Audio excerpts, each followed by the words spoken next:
If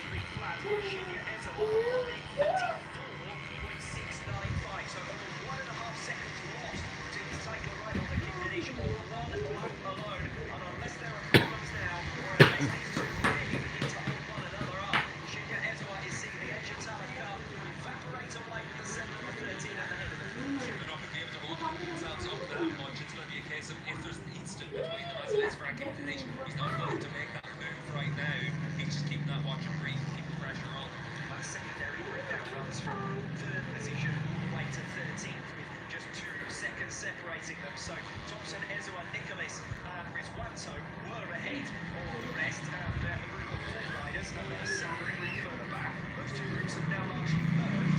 So Thompson, 3.6 seconds down on Akhirnya Indonesia in third place, is now leading a train of 10 or so riders. Yeah, Thompson, the rider on the front of that train, he's been impressive all the way through. But look at Ezra, every single chance he has to get to the front of this group, he's taking it, he's trying to do what he can to get back to the race leaders, but it's a battle that he's not going to be able to win. Well, that was worth doing yesterday because Dinesh was in the same group as him, so every time he was making an overtake, he was an overtake on Dinesh for a potential point swing in his favour, fighting 2 seconds up the road. So the problem for Ezra on the number 21 machine is that any time he's got to the front of this group, it's been the likes of Nicholas on the number 12 machine launching a move down the inside.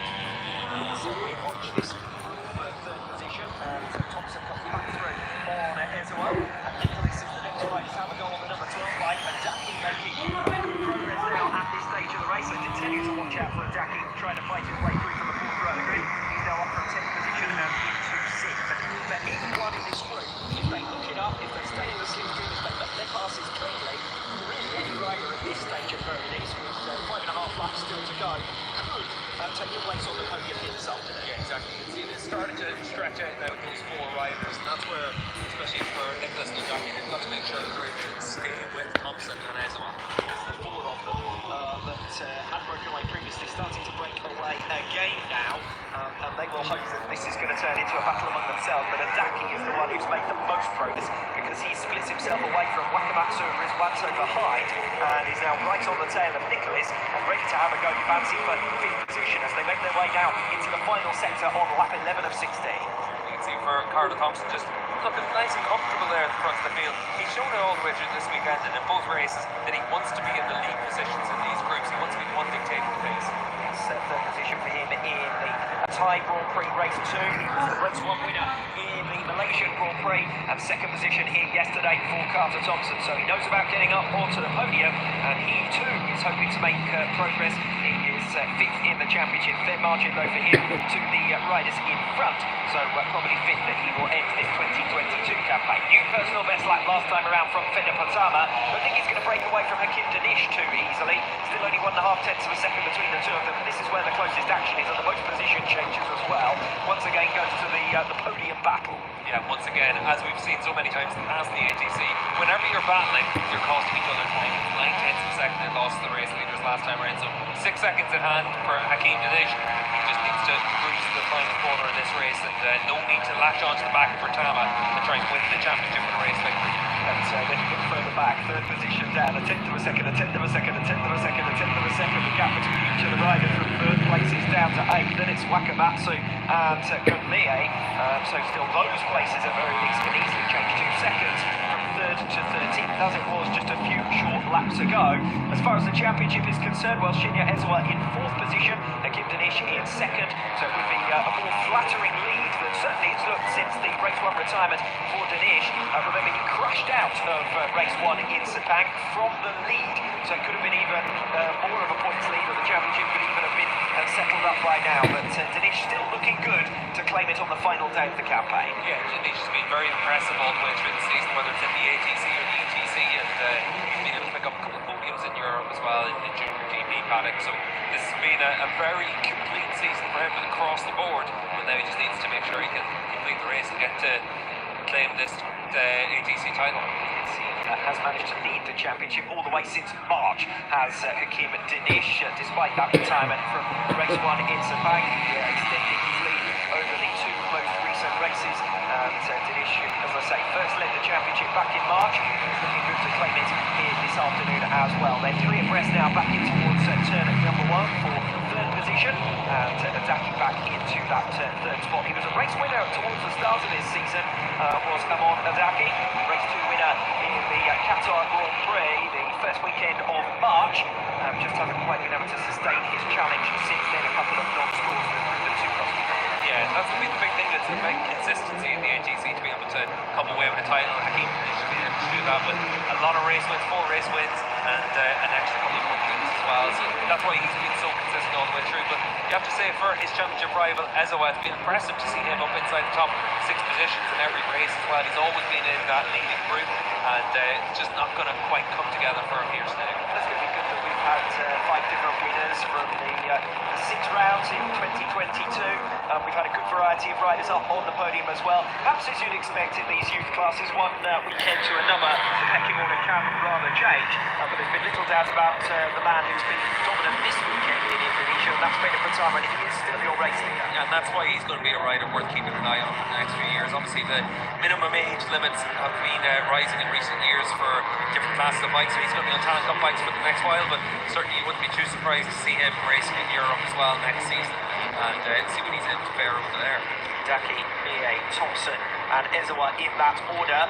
It is Mie now trying to make progress as they come through turn 16. Mie managed to jab it down the inside of fellow countryman Daki to come through for 3rd place. Daki then relegated down to 5th. Carter Thompson now has slotted through as well. Daki will recover as they come back towards turn number 1. Lap 14, so 3 now to go. The countdown really begins for Hakeem Dinish. He is half a second now down on Fede Pratama. Does rather look, for the moment at least, as though he's settling in for 2nd of the challenge. Yeah, half a second behind, but 9 seconds in hand over his championship rival, so it's certainly no reason to be pushing too hard now in the closing stages. Just enjoy the last 3 laps. I said it at the top of the programme, the calculations were as complicated or as straightforward as you wanted to make them, but for Hakeem Dinish, a top 2 finish was going to be enough, even if it was his title rival, even if it were his title rival, Akhirnya Indonesia in front of him at the flag. And as the case is, it's Fede Pratama. The other simple calculation for Hakeem Dinish was beat Ezowa and you're the champion. So at the moment, he's doing the top 2 that he needs, he's beating the man that he needs to, and this looks comfortably good enough as the rest of the field will scrap intensely now for 3rd position. And look at that big group still with only 3 laps to go. Yeah, and all the scrapping's causing this pace to drop off down. It's the 1 minute 45, so about 2 seconds a lap slower than it can be, just because you're battling like this, fighting with each other tooth and nail trying to get to the grid. But with 2 laps to go when they come across the line, that's what you've got to do. You're fighting for a podium in the AGC. Well, that's it. The reality is, for most of those riders, they don't really care about the championship standings. They don't care who's champion of the Asian Talent Cup. They're just thinking about whether they can get 3rd position this afternoon and walk away with their head held high in the final race of the 2022 season. Akhirnya Indonesia will desperately try to break away. But as far as the championship is concerned, it's only a mistake now from Hakeem Dinish that could change things at the head of the field. Lap 14 and a new fastest lap of the race from Fede Pratama, 1 minute 42.765. He's gapped Hakeem Dinish now by over a second, 1.4 seconds last time over the line with 2 to go. So Dinish is now settling in for 2nd place. With the gap to this fight, Daki, Thompson and Ezowa lunging into turn 1. The result of that is that they're 10 seconds still behind Dinish. Yeah, Gumia was the rider that was the odd one out in the run through turn 1. He was the one that pushed out wide there, so he moves from the front of this group all the way to the back. That, I'm afraid, is bad news around this circuit, because if you are pushed offline, you don't just lose 1 position. The group levels are far higher on that rubber-in racing line. It's one of the most dramatic racing lines that you'll see. It's almost like a flat track groove at this stage. The riders have got to stick on it, otherwise they're going to lose time massively. Pratama then escaping away, 1.8 seconds ahead of Dinish at the end of the field. Dinish has used Pratama for what he needed him for, which was to get clear of this battle for 3rd position. Much as Ezowa may go on to claim 3rd place, that will not be enough. He needed to beat Hakeem Dinish here to claim the Asian Talent Cup for 2022. Yeah, as it is, though, he wants to end this season with that podium as well, and for all the other riders in this group, especially the likes of Carter Thompson, number 6 machine. He's been very strong in the second half of the year. He also wants that final race podium, but there's a few riders in that group as well chasing their first podiums this season. Thompson in the mix as well, and just eyeing up an opportunity to get through here on Shinya Ezawa. Watch for Zaki, who's been able to repeatedly come through to the front of this group. Just over a lap now to go. Watch for the number 19 Haffley as well, because he's been the rider that's slowly and surely picked off one after the other to get himself up into 6th position. And looks like he's maybe picked up another spot as well there from time to time on the left-hand side of the screen. Yes, Barish Haffley, who had the best results thus far. This is his debut Age Talent Cup season of 6th position. That was race 1 in round 1, all the way back in March for 6th position. Then Haffley, I should say, he's up in 5th position and scrapping with Ezawa, and it's actually gone through by the looks of things for 4th position. We saw them there picked up, making their way through the first sector. Pratama now has a 3-second lead, so this is the kind of dominant pace we've seen for him. Quite happy to run his own race on his own at the front of the field. He's led more laps than anyone else in the Asia Talent Cup in 2022, and he's adding some more here this afternoon. Yeah, very impressive campaign for Pratama, but it's all about this scrap there for the final step of the podium. And certainly for the likes of Carter Thompson, he's always wanted to be at the top of that group through the course of this race, but is that the place you want to be now with a half lap to go? Kim Danish, who has been the dominant force in this championship. He's had more wins, he's had more podiums than anyone else this season. He has been the man to beat. He's not this weekend. That's Feda Pratama, who's going to do the double, but Kim Danish, 3.8 seconds now behind the race leader, has got far too much in hand for Ezawa to even dream of making it up. It's over 10 seconds, that gap to 3rd position. Pratama, your race leader. Gombe is still down in 8th place, so he still has the opportunity to make up those extra positions and the extra 6 points to claim 3rd overall. But it is going to be Feda Pratama who exits the final turn to make it back-to-back victories and dominates his home round, the Indonesian round, the last of the season. And Hakim Danish crosses the line in the 2nd place that he needs in the final race of the season. It's gone down to the wire, but your 2022 Inamitsu Asia Talent Cup winner is Hakim Danish. Shinya Ezawa gets the final step on the podium, and some pride to end the season on a relative high for him, but he'll have been disappointed to miss out directly behind Danish. It was 3rd and 4th for the two of them yesterday in race 1. It's 2nd and 3rd this afternoon, and on both occasions it's Ezawa who's missed out. And it's unfortunate nature for Ezawa. There has to be a winner, there has to be a loser, and for Ezawa in this final round of the year, he just hasn't quite been able to do the job that Hakim Danish has done, and Danish a very well-deserving ATC winner for 2022, and nice to see a Malaysian win the ATC for the first time as well.